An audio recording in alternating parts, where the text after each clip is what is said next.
Hello and welcome, this is TheCursedMonk and today I'm playing Magic the Gathering 2013. We're going to be playing the first campaign mission against Talrand using the blue deck. Talrand has some pretty cheap but robust defense cards as well as transitioning later on into a pretty strong flying army. So we're going to random my deck. Today I'm going to be playing with Born of Flame, a red deck which focuses on indirect magic attacks, so we'll see how this goes. So we've received our starter hand of 7 cards. We've received 4 land, a creature card, a medallion which reduces the cost of mana, and we've also received a spell card.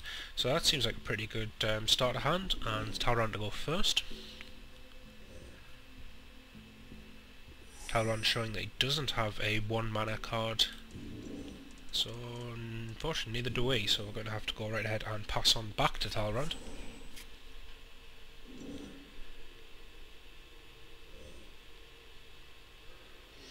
Talrand playing Sleight of Hand. Sleight of Hand allows him to draw 2 cards from his library, and he chooses one of them, putting one of them at the bottom of the library and getting to keep the other one. This only costs 1 mana, so it's pretty cheap. And playing it again, clearly didn't get the card that he wanted to get. So we're going to go right ahead and play... Well, he doesn't have any creatures on the card, and we're not really going to just waste this doing 3 damage this early in the game.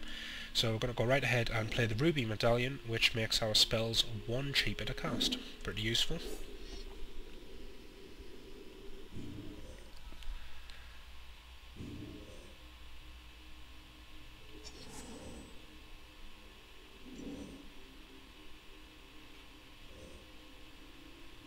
Talrand's still not finding any cards to cast.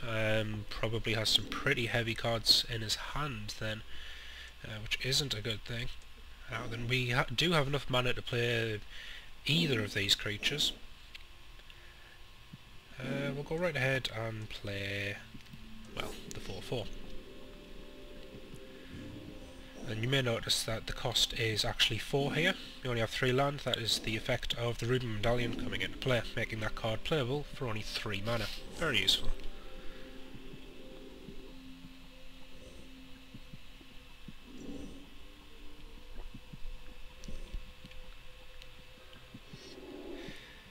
Talrand playing Right Replication. This allows him to replicate, make a copy of any creature card that he points at. Now, he doesn't have enough mana to kick it, to activate it multiple times, so he's just going to make an individual copy of my 4/4 card.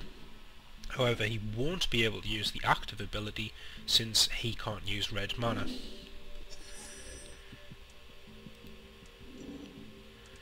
So let's go right ahead and... I think we'll just play another creature card rather than use active abilities at this point. Now this card does have summoning sickness, so we won't be able to use it. I'm going to go right ahead and skip this attack, since we don't want to sacrifice our 4/4 needlessly against the 4/4 that'll kill it.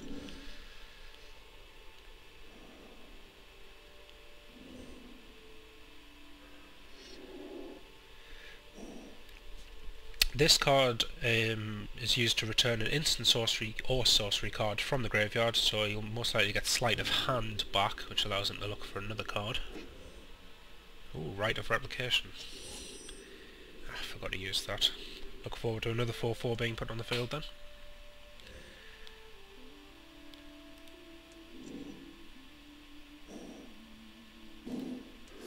So we're going to play the 6/6 Inferno Titan. More importantly for this, the passive ability when entering combat deals 3 damage divided as you choose among the enemy. So we're going to attack this 1/2. We're going to attack him again since he needs 2 damage, and then we're going to attack the player for the 3rd and final damage. So that kills off the 2/2, does an extra point of damage against Talrand, and hopefully this 6/6 will scare off that 4/4. However, I'm pretty sure it's going to get Right of Replication next turn.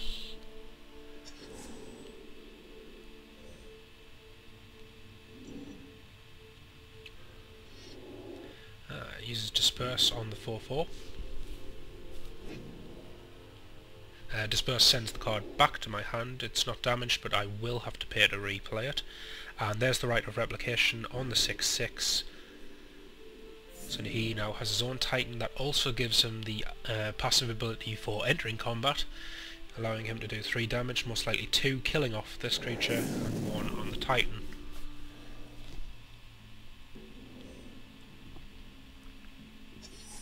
So we're going to hold the Titan in defence, hopefully keeping that 4/4 and 6/6 at bay.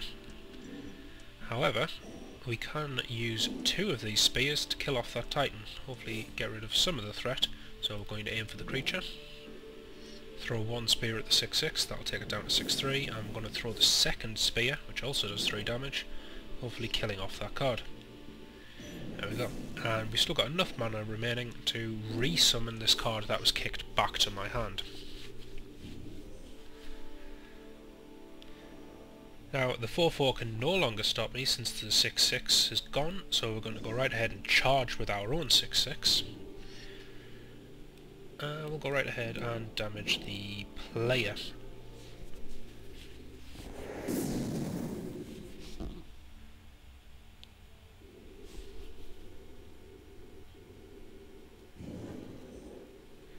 Got him down to half health. It's pretty good by this point. However, he is building up quite an impressive amount of land.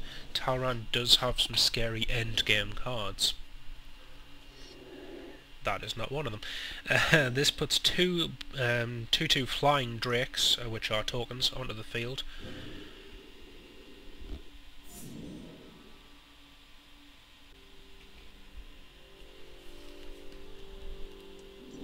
We're going to go right ahead and play the Ruby Medallion. This will make our cards cheaper, however we don't actually have any cards. I believe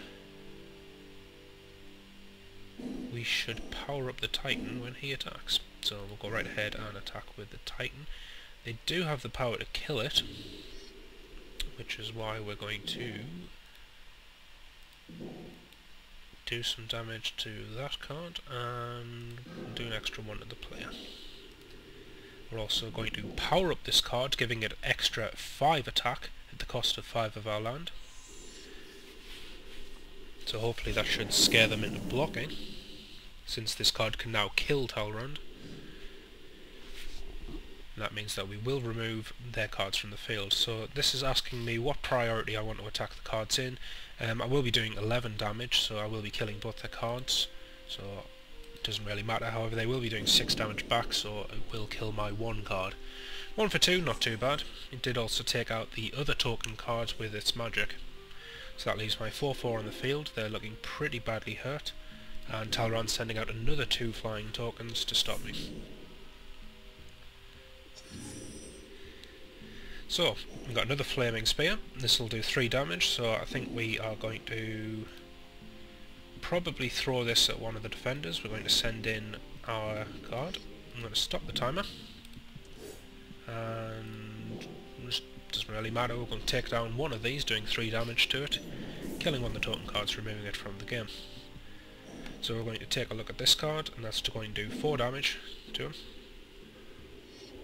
Ooh, Hydra Surge. This reduces the damage attack of a card by 5. That is going to take it past 0, meaning we won't be doing any damage this turn. Very useful card, highly defensive, but pretty good for laying down a trap if you manage to entice the right card to block you.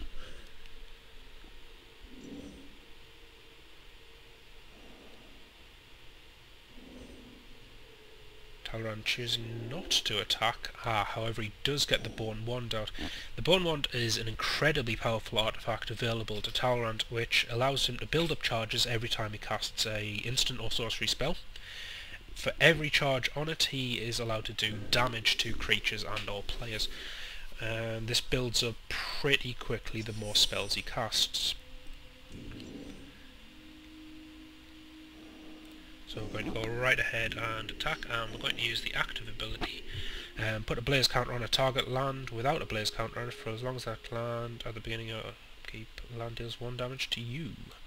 So we're going to set fire to that land there, and I believe we can set fire to another one of his lands, so we'll set fire to this one as well. We don't have enough mana to do that again, so we'll just go right ahead with the attack, and we are blocked by the 2-2. Now, a 2-2 isn't able to stop me, reducing my health down to 2, which is instantly recovered at the end of the turn. So that burning land there doing damage to Talrand.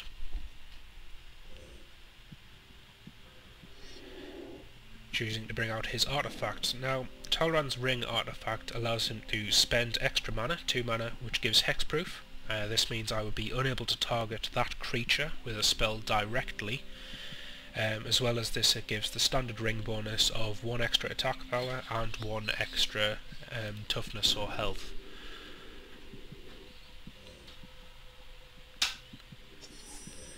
So we're going to go right ahead and use the active ability again to set fire to some more land, doing long-term damage. Get set fire to...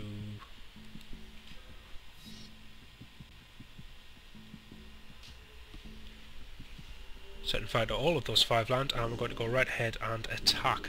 Hopefully this means on Talrand's upkeep phase, the start of his next turn, since he'll only have 3 life remaining, he won't be able to take the damage from the burning land, and it should kill him.